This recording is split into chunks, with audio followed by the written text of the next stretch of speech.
And we've got a shower and thunderstorm up in Darwin with a maximum of 34. But for Sydney-siders, the worst day for you is going to be tomorrow. So make sure you take care of the elderly and your neighbours and also your pets.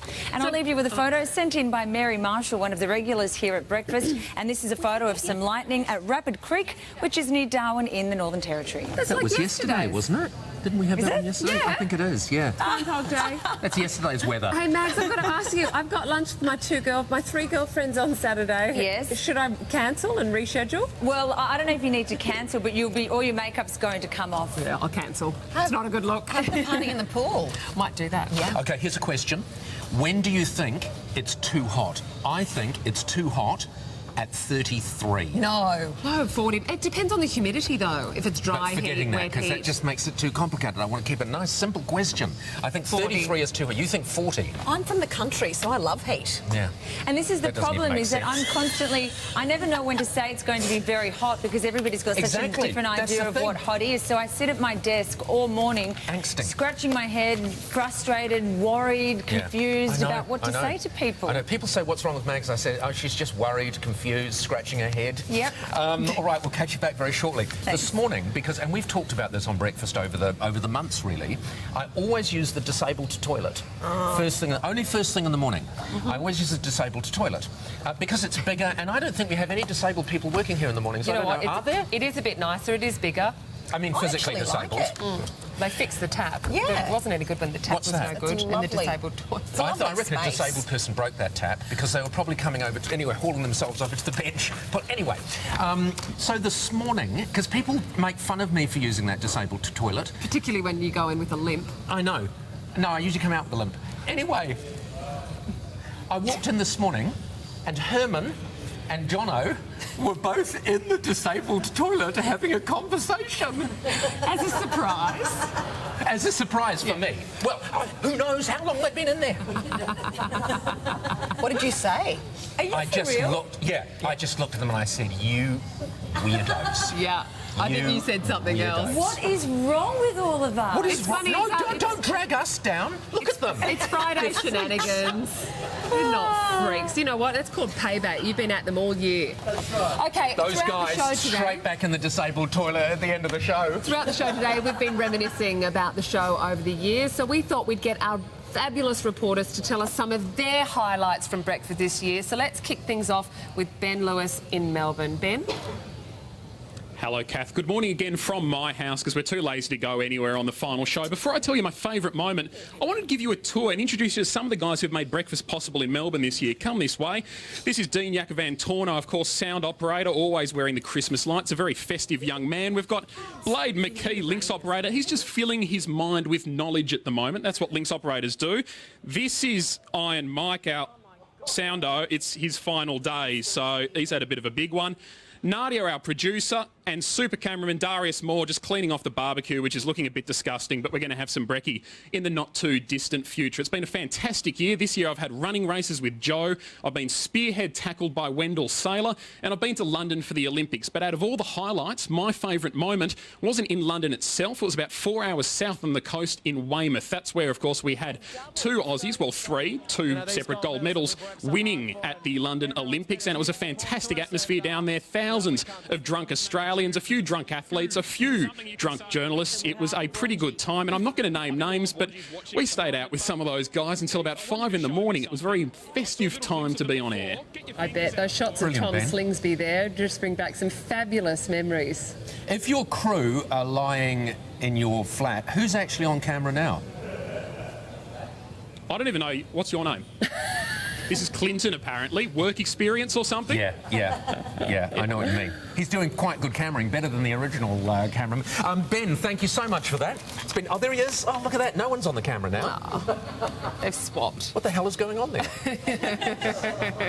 Good on you, Ben. We've got to check in with Joe now in Adelaide. Joe, some of your highlights. You happy to reminisce for us? Oh, look at you! Paul, Kathryn, Magdalena, everyone in Sydney. Also, Mum and Dad, I love you guys very much. Thanks for watching the show. Also, my beautiful girlfriend, Jess, thanks for waking up at 3 o'clock in the morning. I'm so sorry. Really sorry about that. Now, my favourite moment of the year came at Burnside Village. Of course, this story sadly enough, made national headlines. And I want to show you some vision, because this is when the security guard interrupted me, and you can see, when I could see, that it all goes wrong. If you freeze it there, you can see his shadow in the shot, and me starting to think that things are horribly, horribly going wrong. Here is, of course, what happened. Sorry, mate, we're just live. Okay. Just met our security guard here. The tree. Hang on, we'll put it back to you there, Paul. I've just got a little bit of a situation here. But of course, you wouldn't let me out. You wouldn't let me get away from that. You wanted to see how it kept going, and it did. It went on and it went on, and we were moved 5 metres out of the shopping centre car park. Now, what I wanted to do this morning was actually apologise to Steve, the security guard, because after all of this happened, I said a lot of very, very mean things, which thankfully we don't have the vision of anymore. It was the one time on breakfast this year that I wasn't smiling. I said some very mean things to him. I doubt that he watches the show. He's probably going to try and track me down. But Steve, if you are watching, mate, I'm really sorry. Now, before I go, there is one other person, of course, that I have to thank. He's the only man in my life at the moment. He is my fantastic cameraman. Let's bring up the photo of him. This is the least manly photo of Brenton Dean I could find, and he is staring cold-faced into that Adelaide blizzard that we had. He is all man. He has been an utter professional. He's the reason I've been so happy in the morning. He won't come on camera now, but he's an absolute legend. He is, and he is the wind beneath your wings, because we often see him tweaking your appearance, and I'm sure he tweaks much more than that. So thank you very much for that, Joe. Been a pleasure. All right, let's go to Mel Nusafora now, who has chosen as her special memory the memory she is about to make. I have. I really wanted to save the best for this Friday, and if I had to pick my most memorable moment, it has to be today. We've been spending our day with the wonderful people at the Sydney Trapeze School. Frank is telling me I'm in very capable hands this morning. We are about to do a trick called the knee hang catch. It's one of the tricks that you'll see if you come down to their charity performance on the 16th of December in Centennial Park at 4 o'clock. All the money goes to the Sydney Children's Hospital. But first of all, before we give it a go, I just want to say it's been an absolute pleasure. We've had a wonderful time. I will miss the sunrises that we get to see over Sydney in these beautiful mornings, so thanks for having us. But don't make it out of this alive. Just very quickly, yes. Mel, you don't even look remotely nervous. How high up are you? Pete, do you want to give us a little example of how high up we are? Why are you not nervous? Because I'm really, really good at hiding it. Okay, fair enough. Fair enough. And I've got a little chalk bag here because my hands are really sweating because I'm really nervous, so I had to keep the chalk bag here because it's a bit nerve-wracking. But you know what? We're going to give it a go. We're going to give it a try because that's what we do on breakfast. We give everything a go. Jump into the abyss. All right. You can hear her breathing. I'm not quite sure what it is she's supposed to do here, but we should find out any minute. She's going to swing. Here we go. Okay. All right. I reckon she can do this. She's got the right physique for it, isn't I'm she? about to grab the bar now with two hands, and I'm about to let myself go. Good on you, darling. Go for it. Ready? On your knees? Yes. Oh, fantastic. Arms let go. Oh, no, that's good. That's good. Look at that. Oh, look at that. What a legend! There you go. That is how it's done. Excellent, Mel. Do you know Good that for is you. the first time we've done that?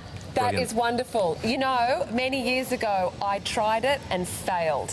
It's a lot. She made that look effortless. Easy. It looked easy. My heart is beating a million miles an hour. Brilliant. And that, do you know what that goes to show? It goes to show you always film the first one you do. She could do another 20 and not make it. Anyway, we were running the tape on that, so we might show it to you again a little bit later. Let's go to Brisbane now. Jonathan Lee. Jonathan Lee's been thinking an awful lot about the future. Jonathan, haven't you? Buddy, I'll be looking for a job in a couple of weeks. Yeah. So, I mean, this is just buttons. That's where we look after the transmissions throughout Queensland. Yeah. Every button's important, you know. What's this one do? Yeah, don't touch that. Look at that. Whoa. Hello, broadcast control. No, everything's good here. Must be a Sydney problem. Yeah. Okay, mate, just take a seat and I'll run through this with you. All right, I'm normally a one-take kind of guy. Look, there'll be a little opener. I'll come up on a little bumper shot on camera 1, then you'll be on 3 to kick the opener off. Easy, easy.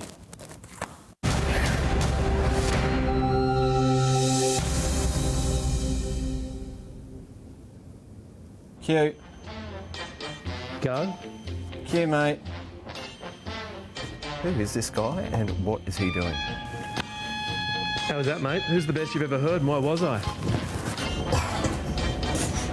Mounts. Hello, Channel 910. Hello. No, sir. We don't take complaints. That's for the Henry Hotline.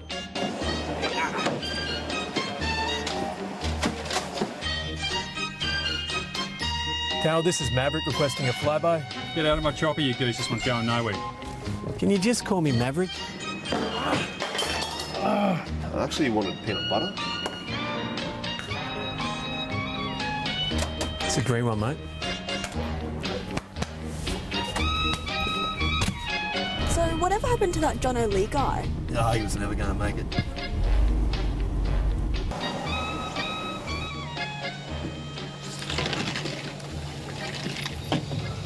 Fantastic, Jono. Jono's with us now in Brisbane. So in terms of a career choice, Jono, did you nail anything down? Have you got any ideas? I think in reality, Paul, no one wants me. But look, I just got to say this. We've got a lot of incredible and very, very talented journalists at Channel 10. Unfortunately, we didn't have any of them working on The Breakfast Show, which is probably the reason for our demise. But it's been a wonderful experience. A big thank you to you and to Kath and Mags and so many great people. We get the job of going out every day and finding news and trying to break it. And it's just been a privilege to be a part of. So unfortunately, it's not continuing, but hopefully we will be back and we will continue. And it's been a joy being on the show. So thank you. And thank you for all those people who followed us very, very much. Fantastic. Thank you, Jono. And I see that you've taken the handkerchief from Joe. You've taken that. You're going to run with it. Looks good. Thank you to Thanks, all, guys. and thank you to all our fabulous reporters. They have really added the colour and the spice to breakfast this year. It's been fabulous having them all on They board. certainly have. They've been a great crew. All right, if you are a cheapskate like me and you want to still have a wonderful Christmas, we will tell you how to do it. DIY style next.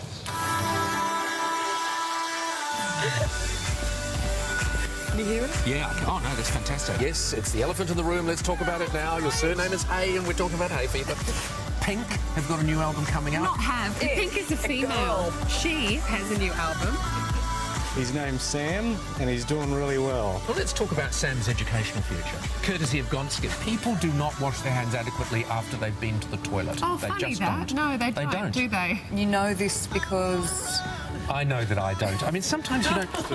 Because I hate people that gingerly just eat a small amount of something. That looks amazing. Could be a little bit bitter, depending on how long it's been cooked for. What do you think? What's the verdict? You can't say. Any excuse to go shopping, Kath. We're in the Pitt Street Mall where they You actually missed it, Mel, because you were looking at us rather than behind you, but we saw a jogger with a sense of humour. And my experience is joggers tend not to have senses of humour. Oh. That man hasn't recognised that perhaps the best piece of literature produced in modern day is hanging above him in a tree.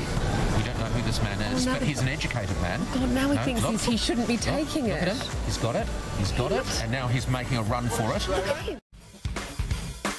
The commentator is here. Hi. Hi. Hi. Oh, sometimes I feel like get a feeling. Have a look at these pictures from the news. These women took their tops off. They've gone to the trouble of exposing their breasts to make a point, and we're blurring them. We'll just be 2 seconds. We'll be 2. I reckon that security guard is weeing on it. That's why it's dying. Oh, don't pull a hammy, Jono. Just take He's and weed the himself. country. You put him in your water, that's He's weed why. himself. You just can't stop her. I just can't turn it off. Just does it without me even thinking. He joins us now, Joe. Oh, that was good. The truck just went past you. It's a hectic city, this one of ours. We've actually... I get a feeling. that I never felt before. See that? Paul was really digging the music there. Now, if you're on a bit of a budget this Christmas, but you really want to spruce up your home, you can still celebrate and get festive. And you know how? Well, Penelope Quinn can tell us. She's a blogger and a craft nut. And Shana, look at all of this here. Shana! Now, Pen, we might start with this over here. This looks gorgeous. It's cheap and very inexpensive. Yeah, absolutely. And I actually did this because I live in a teeny-weeny apartment. I don't want a messy Christmas tree. So this is a recycled curtain, and all I've done is sew on 3 squares. But you don't have to be a sewer. You could do it with fabric interface and just iron it on. So okay, interface is like it's an adhesive between the two, and you iron. And I think it looks really pretty. And if you really get dangerous, go and get a twig and just stick some baubles on it. I nicked this out of my friend's yard. I bet you did. So all your details on your blog, which are? That's dancesexysecondhand.com. So check that out there. All the instructions for all of these plus more are on my Pinterest page. There you go. Christmas decorations for you. We've got more after the break.